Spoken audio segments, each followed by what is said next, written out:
7 बजे से मंच शुरू हुई थी। समय था 8 बजे का, 8 से 11 बजे तक, लेकिन आप ही लोगों ने समय को घटा दिया।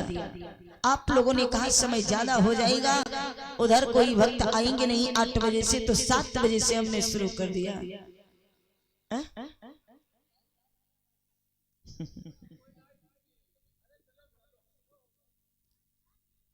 चलिए ठीक है, कोई बात नहीं, 10 मिनट अगर आप लोगों की इच्छा है तो 10-5 मिनट की कोई दिक्कत नहीं है। बोलिए सतगुरुदेव भगवान की जय हो। तो 2 बार भगवान का नाम बोले, फिर ध्यान देंगे कथा की तरफ। कि श्री राधा गोविंदा, लेकिन मधुर मधुर तालियां सभी की चलनी चाहिए, क्योंकि हम मेहनत कर रहे हैं और आप लोग शांति से बैठे, ये अच्छा नहीं लगता है। आप लोगों की सुख हमका देख नहीं जाते, इसलिए जरा मधुर मधुर तालियों को बजाते हुए आनंद भाव के साथ कि श्री राधा गोविंदा मन भजनी हरि का प्यारा नाम है। श्री राधा गोविंदा मन भजले हरि का प्यारा नाम है। सभी लोग मन भजले हरि का प्यारा नाम है। श्री राधा गोविंदा, श्री राधा गोविंदा मन भजले हरि का प्यारा नाम है। श्री राधा गोविंदा मन भजले हरि का प्यारा नाम है।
जय हो। राधा कृष्ण भगवान की जय हो। भक्तों, धीरे धीरे आनंद भाव के साथ समय बीतने लगा। और भगवान श्री कृष्ण वृंदावन में विराजमान हो गए। अपनी नौ लीला अब वृंदावन में भगवान दिखाने लगे। उसी तरह से छोटे छोटे बाल सखा सभी गोकुल नगरी में किलोले करने लगे। भगवान सभी ग्वाल वालों के साथ में टहलते खेलते एक दिन ग्वालों से साथ छूट गया भगवान का। और भगवान यमुना के तट पर ग्वालों के साथ में खेल खेलने के लिए गए थे। लेकिन जब ग्वालों से साथ छूट गया भगवान का तो इधर बरसाने से आदि शक्ति जगत जननी श्री राधा जी अपने सखियों के साथ में आई थी। और राधा जी की और भगवान श्री कृष्ण की पहली मुलाकात यमुना जी के तट पर हुई। तो ये पहली नहीं बल्कि आज दूसरी मुलाकात यमुना जी के तट पर हो रही भगवान की। पहली तो मुलाकात जब भगवान 27 दिन के थे तब राधा जी 1 साल 8 महीने की थी। लेकिन भक्तों राधा जी भगवान से बड़ी थी। लेकिन तब तक राधा जी ने संसार को नहीं देखा जब तक त्रिलोकीनाथ परमपिता परमात्मा को देख नहीं लिया था।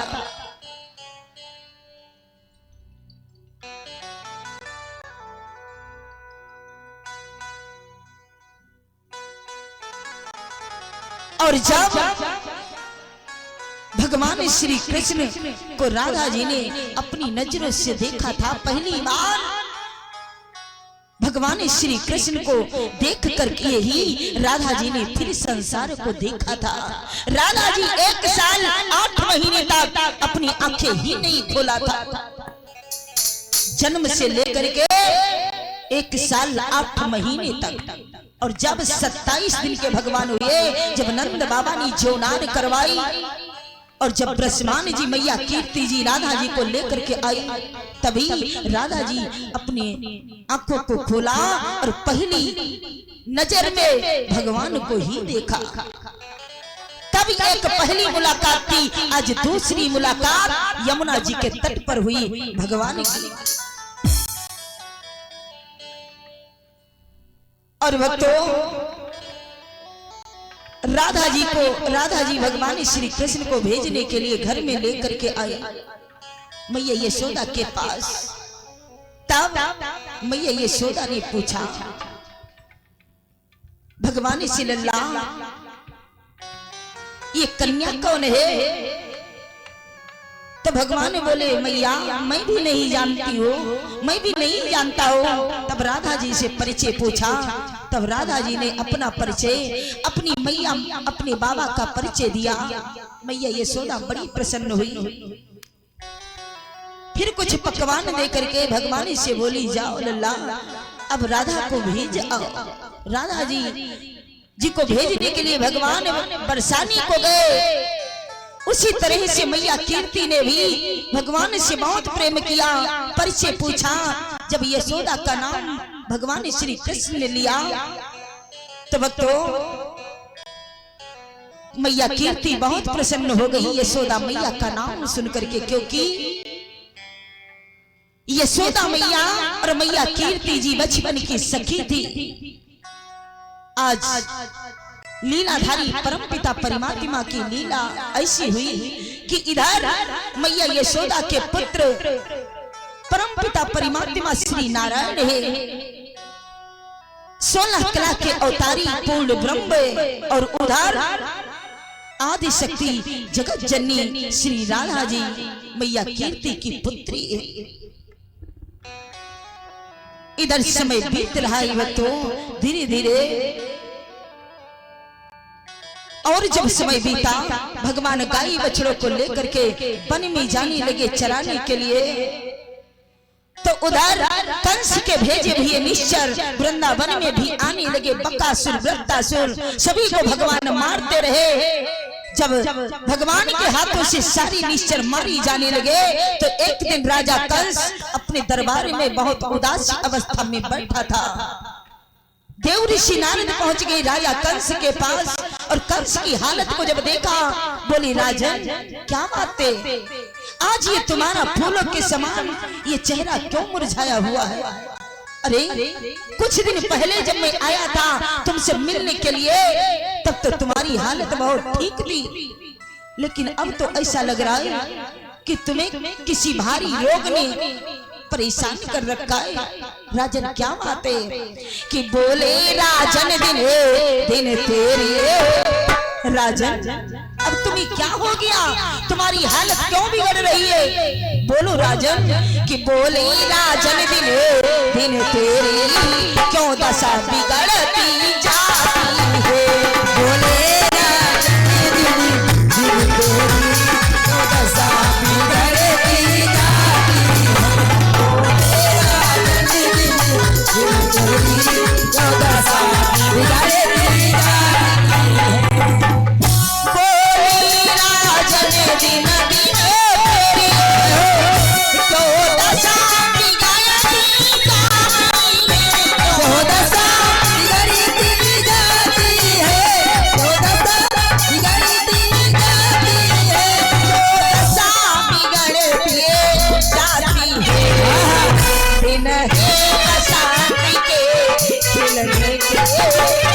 दिन ही बसंत के खिलने के बरतन सिकुड़ती जाती है, बसंत के खिलने को बरतन सिकुड़ती जाती है।